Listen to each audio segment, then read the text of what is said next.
Hey everyone, Fulza here. Today I'm going to go over the Fiora matchup. So, with most champions, at least all the ones that I play, the way the Fiora matchup works is that it's not really about how well you play, it's more about how well they play.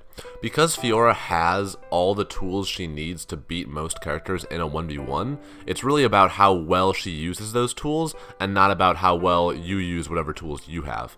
So this matchup is a lot easier in lower elos when the Fioras are not playing optimally, but it becomes a lot harder as you get higher and higher and the Fioras start to use the tools that their champion has correctly and in a way that makes it really hard to play against. What I've found is that some Fioras will do flashy things like proc their ult really fast, or Q you from outside of your E range so you can't trade back, and just little things like that that give them very small minor advantages, which don't really matter much in the grand scheme of things. I believe what matters in this matchup is how the Fiora uses their W. So if we put all the Fiora players on a line from bad to good, there's going to be a point on this line for Garen where the Fiora players stop trying to always parry your ult and instead swap to always parrying your Q. And any Fiora to the left of this point, or who's going to try to parry your ult, is pretty easy to play against, I'd say. But the Fioras who always parry your Q, it's almost unplayable, to be honest. So like I was saying, it's not really dependent on how well you play, it just depends on how good of a Fiora they are, and for Garen at least, it's going to depend on whether they're looking to W your Q or W your ult. So the most consistent way that I've found to play this matchup is to try to find out what type of Fiora they are, whether they're going to parry your Q or your ult, and then if they're a Fiora who's going to parry your Q, you just have to play passive, just try to get farm up and just chill out. Whereas if they're a Fiora that's looking to parry your ult and just lets you Q them for free, that's the type of Fiora that you can look to kill. So for today's example game, I'll go over a game where the Fiora was a Fiora who was looking to parry my ult rather than my Q, so I was able to win this lane. So early game, we're just going to play passive because we don't want to get hit by any of her vitals.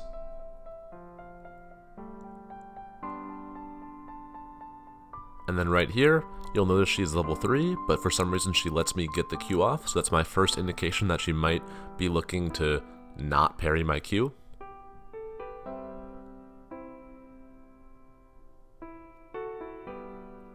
And then again right here, just letting me get free damage off on her. Even with her not parrying my Q, we're still similar HP. Imagine what it would be like if she was using her parry proactively. So here we're going to walk up and cancel her back with our Ignite, because she does have TP, so we want to make sure she can't get a free reset off. And then we'll just shove in the wave and look to dive her. So when you're diving a Fiora, you always have to Q and run at them, and then wait for them to pop their W. If they don't pop parry, then just leave. It might be tempting to still dive if they're 100, 200 HP, but it's actually just not worth it, because if she parries your Q, you probably will not have enough damage to kill her if you don't have Ignite. So even though it feels bad to just walk away from that, it's just what you have to do. Here you'll see how close we are in HP after this trade. Imagine if she just W's my Q there, I literally do no damage to her, and she's just so far ahead. And then again, she wastes her ult, so we're able to be pretty aggressive here. We can walk up, nothing to be worried about. Here again, she doesn't W my Q, so I look to ult her during the silence and force her out of lane. It's actually not bad to not kill your laner, because right there you see, I was able to shove 2 waves in and get a plate, which allows me to get a free reset off and not miss anything, and then we just go back to laning.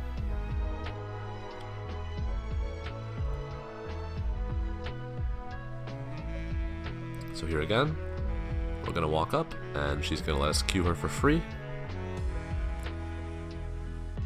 It's just I don't know, man. We flash forward, she's not parrying, it's unbound for no reason. I really don't understand, but I mean, some Fioras are just like this, and you have to recognize what type of Fiora they are and if you can beat them or not. Because if this Fiora was playing optimally and was parrying my Q every single time, I probably would be at least 0-3 by now, because there was multiple times where she would be able to kill me if she had more HP, and the only reason why she didn't is because she just wasn't using her parry. So here, we push her out of lane again with our Gale Force now, and we take the tower, and the lane phase is over. So that was an example of how to beat a Fiora who does not parry your Q. I don't really have an example of beating a Fiora who parries your Q every time because it's just like, you don't really ever win it. You just have to play passive, farm up, and then hope your team plays well. There's not really a recap needed for this video. The entire lane is just about how the Fiora uses their parry. Hope you guys enjoyed. If you have any questions, don't hesitate to ask in the comments, on Reddit, Discord, or Twitch.